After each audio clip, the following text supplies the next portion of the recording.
Saudara Sekretaris Jenderal DPR RI Indra Iskandar hari ini memenuhi panggilan KPK untuk diperiksa sebagai saksi. Ia diperiksa dalam kasus dugaan korupsi pengadaan barang dan jasa rumah dinas anggota DPR. Indra tiba di Gedung Merah Putih KPK pukul 9 pagi waktu Indonesia Barat. Sebelumnya Indra tidak hadir pada pemeriksaan yang dijadwalkan penyidik KPK pada pekan lalu.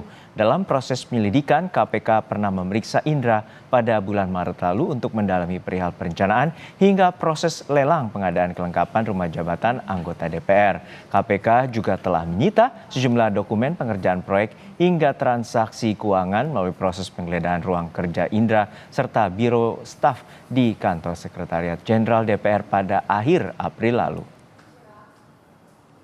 Untuk mengetahui pemeriksaan Sekjen DPR di kasus dugaan korupsi pengadaan barang dan jasa untuk rumah jabatan atau rumah dinas DPR, kita terhubung dengan jurnalis Kompas TV Dian Silitonga dari Gedung KPK Jakarta. Dian, hingga saat ini bagaimana pemeriksaan terhadap Sekjen DPR dan juga sebelumnya KPK sebelumnya telah menetapkan 3 tersangka namun belum ada nama yang telah dirilis oleh pihak KPK atas dugaan pengadaan barang dan jasa rumah dinas atau rumah jabatan DPR. Ya Juno, kalau pemeriksaan saat ini sedang berlangsung karena seperti yang Anda sampaikan tadi Indra Iskandar ini tiba di Gedung Merah Putih KPK sekitar pukul 9 pagi dan biasanya memang kalau untuk agenda pemeriksaan di KPK ini baru dimulai sekitar pukul 10 pagi. Artinya memang pemeriksaan terhadap Indra ini kurang lebih sudah berlangsung sekitar 1 jam. Hari ini merupakan pemeriksaan perdana Sekjen DPR Indra Iskandar dalam kapasitasnya sebagai saksi untuk kasus dugaan korupsi proyek pengadaan barang dan jasa atau dugaan korupsi proyek perlengkapan sarana rumah jabatan anggota DPR tahun anggaran 2020. Nah, tentu saja pemeriksaan Indra Iskandar hari ini diperlukan untuk mengonfirmasi beberapa temuan KPK selama proses penyidikan. Misalnya adalah mengonfirmasi terkait dengan dokumen pengerjaan proyek, kemudian juga bukti transfer keuangan yang ditemukan oleh penyidik KPK dari hasil penggeledahan yang dilakukan di kantor Sekretariat Jenderal DPR pada April lalu. Kemudian juga tentu untuk kembali mendalami tahapan atau mekanisme mulai dari proses perencanaan hingga proses lelang barang dan jasa di DPR. Kemudian juga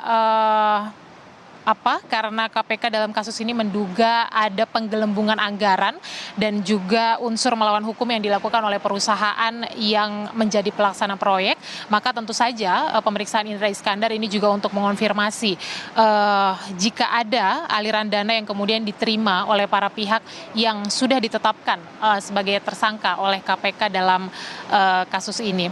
Nah, tentu saja pemeriksaan Indra Iskandar ini juga untuk mengonfrontir keterangan-keterangan sejumlah saksi yang sebelumnya sudah diperiksa atau dipanggil oleh KPK terlebih dahulu. Misalnya keterangan Kepala Bagian Pengelolaan Rumah Jabatan DPR, Hipi Hidupati, yang juga sudah menjalani pemeriksaan sebagai saksi pada Selasa 7 Mei yang lalu.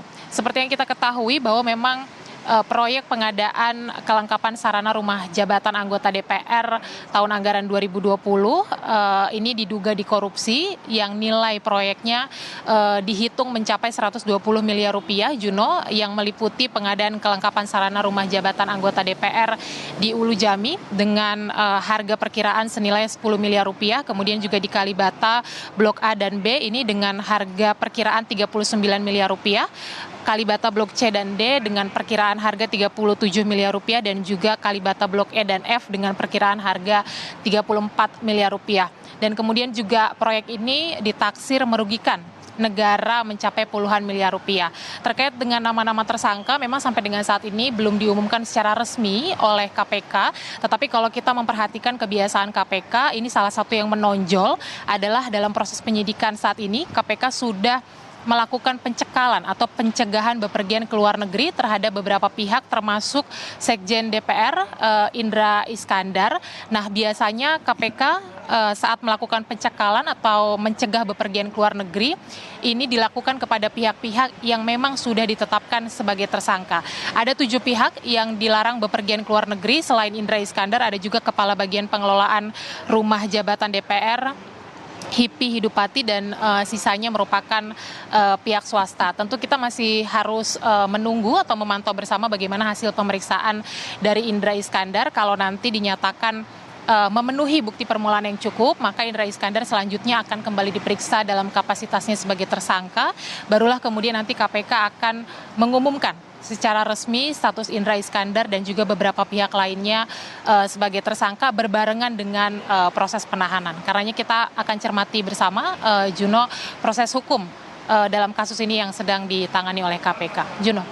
Baik, kita nantikan bagaimana proses pemeriksaan terhadap Sekjen DPR Indra Iskandar atas dugaan korupsi pengadaan barang dan jasa rumah dinas atau rumah jabatan DPR RI. Terima kasih jurnalis Kompas TV Dian Silitonga dari Gedung KPK Jakarta.